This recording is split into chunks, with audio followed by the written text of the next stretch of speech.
Il y a encore quelques jours, tout semblait bloqué. Bitcoin stagnait sous une résistance majeure. Les altcoins s'effondraient un à un et le marché donnait cette impression désagréable, celle d'un cycle qui s'essouffle sans jamais vraiment repartir. Mais aujourd'hui, l'ambiance a changé. Bitcoin a brisé une ligne de tendance baissière vieille de plusieurs mois. Il est repassé au-dessus de 85 000 $. Et dans le même temps, un chiffre discret circule dans les cercles institutionnels. 95 000 bitcoins, c'est le volume accumulé par les entreprises depuis le début de l'année. En plein doute, en pleine chute, en silence. Et ce n'est pas un hasard. Car derrière ce retour d'élan, ce ne sont pas les particuliers qui mènent la danse. Ce sont les fonds, les stratégies froides et les signaux macro qui s'alignent enfin. Alors est-ce que ce rebond marque la fin de la purge ou est-ce juste une respiration avant un nouveau coup de massue? On décrypte tout. Graphique, levier, altcoin et même IA. Mais avant ça, une info utile si vous cherchez une plateforme solide pour vous positionner maintenant. Bitmart, l'un des exchanges les plus actifs sur les nouveaux tokens, propose 20 USDT offerts à l'inscription et jusqu'à 200 $ de bonus de dépôt. C'est limité aux 20 premiers inscrits, alors le lien est en description. On entre dans le vif du sujet.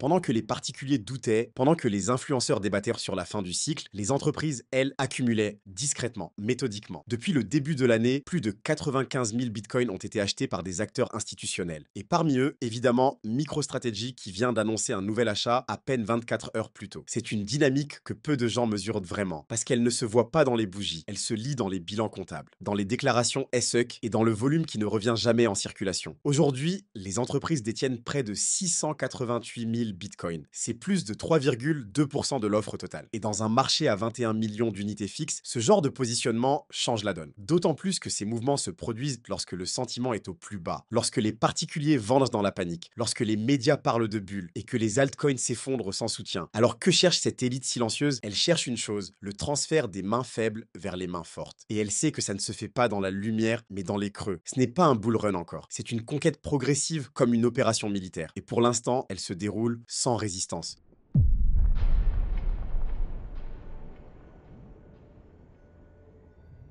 Pendant des années, les grands investisseurs institutionnels ont répété la même phrase. On n'ira pas sur le Bitcoin tant que ce sera aussi volatile. Et pourtant, depuis quelques semaines, c'est exactement l'inverse qui se produit. Les chiffres sont là. Bitcoin est devenu, sur certaines périodes, moins volatile que les ETF du S&P 500 ou même du Nasdaq. Un choc pour les gestionnaires traditionnels. Un paradoxe pour les maximalistes. Mais un signal pour ceux qui savent lire entre les lignes. Parce que si Bitcoin reste ce qu'il a toujours été, un actif rare, libre, résistant à la censure, il est en train de devenir aussi prévisible. Et dans un monde où l'instabilité géopolitique grandit, où les taux d'intérêt jouent au yo-yo et où les marchés actions sont piégés par des valorisations artificielles, la stabilité devient une forme de luxe. D'autant plus que les performances sont là. Sur les 14 dernières années, Bitcoin a surperformé le S&P 500 chaque année, 14 sur 14. Ce n'est pas une anomalie statistique, c'est une tendance de fond et quand cette performance se combine à une baisse structurelle de la volatilité, alors les derniers freins psychologiques sautent. Aujourd'hui, plusieurs conseils d'administration chez des géants comme Google ou Microsoft ne rejettent plus l'idée d'exposition. Ils l'étudient, ils la modélisent, et certains s'y préparent. La prochaine vague d'adoption ne viendra peut-être pas d'un tweet ni d'un ETF, mais d'une décision froide prise en salle de réunion.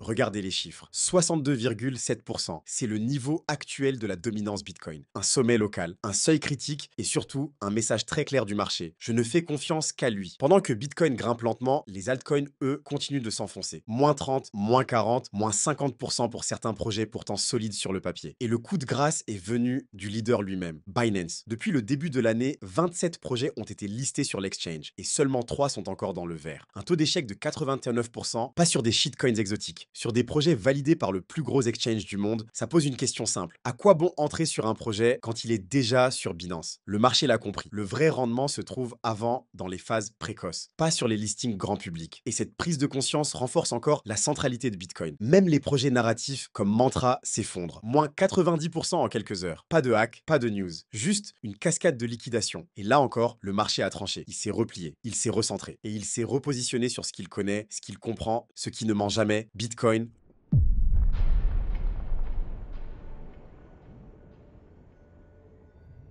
Le marché se redresse, oui, mais il se redresse trop vite. Depuis quelques jours, les longues positions s'accumulent à grande vitesse. Les boules ont repris le contrôle sur le marché à levier. Et ça, ce n'est jamais anodin, parce que dans ce genre de configuration, les algorithmes ne dorment pas. Ils repèrent les excès, ils traquent les liquidités, et ils déclenchent ce que les traders appellent une mèche de nettoyage. Un mouvement brutal, court, violent, mais suffisamment puissant pour liquider tous ceux qui sont entrés trop tard. C'est un scénario classique. Le marché monte, tout le monde pense que la reprise est là. Les longues s'empilent, et en une minute, une bougie rouge les emporte. Ce genre de purge arrive souvent juste avant un vrai mouvement haussier. C'est une façon de repartir propre, de chasser les passagers trop confiants et de redonner la main à ceux qui savent encaisser un repli. Et aujourd'hui, les conditions sont réunies. Une cassure récente, un levier élevé, un sentiment d'optimisme naissant. C'est exactement dans ce type d'environnement que les liquidations orchestrées font le plus de dégâts. Alors oui, la tendance s'améliore, mais il faut rester lucide. Un excès de confiance est toujours puni.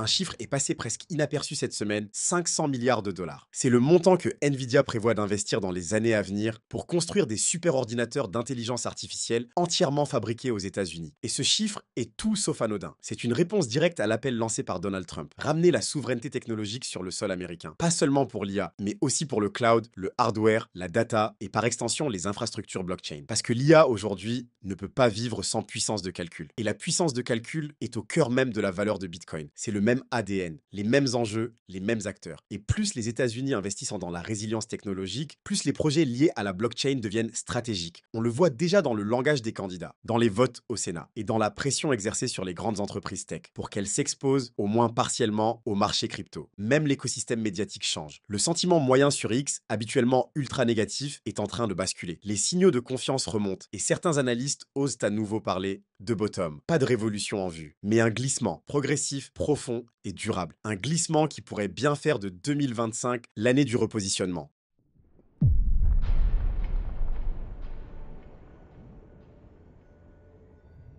Le graphique ne ment pas. Depuis la fin janvier, une ligne baissière bloquait toutes les tentatives de reprise. Chaque rebond échouait pile au même endroit. Un plafond invisible mais infranchissable. Et cette semaine, Bitcoin l'a brisé. Le prix est repassé au-dessus de 85 400 dollars, avec un mouvement net accompagné de volume. Et suivi d'un pullback propre. Ce pullback, c'est la clé. Parce que dans un faux breakout, le prix repart vite à la baisse sans même tester l'ancien plafond. Mais ici, le marché est revenu tester la zone, l'a défendu, et est reparti dans l'autre sens. C'est le genre de structure qu'on voit souvent juste avant un changement de cycle. Mais il manque encore une pièce au puzzle, la confirmation. Une clôture journalière solide au-dessus de la zone des 86 000 dollars viendrait verrouiller ce scénario et ouvrirait la voie à une nouvelle tentative vers le haut, vers les 89 000, puis vers la zone psychologique des 100 000. Mais si le prix échoue à se maintenir et repasse sous les 83 300, alors le signal sera invalidé. Et il faudra envisager un retour dans le range. Pour l'instant, tout est ouvert. Mais une chose est sûre, le marché regarde cette zone et ceux qui la surveillent prennent une longueur d'avance. Quand Bitcoin brise une ligne de tendance, quand les entreprises accumulent pendant que tout le monde doute et quand même la volatilité commence à pencher du bon côté, ce n'est jamais par hasard. Ce sont les prémices d'un repositionnement, pas encore un bull run, mais peut-être la fin d'une phase de nettoyage. La dominance parle, le levier s'accumule, les signaux macro s'alignent et derrière le bruit, il y a un message simple. Le marché est en train de faire son choix. Si vous cherchez un point d'entrée ou simplement une plateforme fiable pour vous préparer à ce qui vient, Bitmart propose en ce moment une offre limitée. 20 USDT offerts à l'inscription et jusqu'à 200 dollars de bonus à votre premier dépôt. Seulement pour les 20 premiers inscrits, le lien est juste en dessous. Ce contenu n'est pas un conseil en investissement, mais une lecture du moment, un instantané stratégique dans un marché où les signaux faibles précèdent toujours les grandes vagues. À demain pour un nouveau point complet.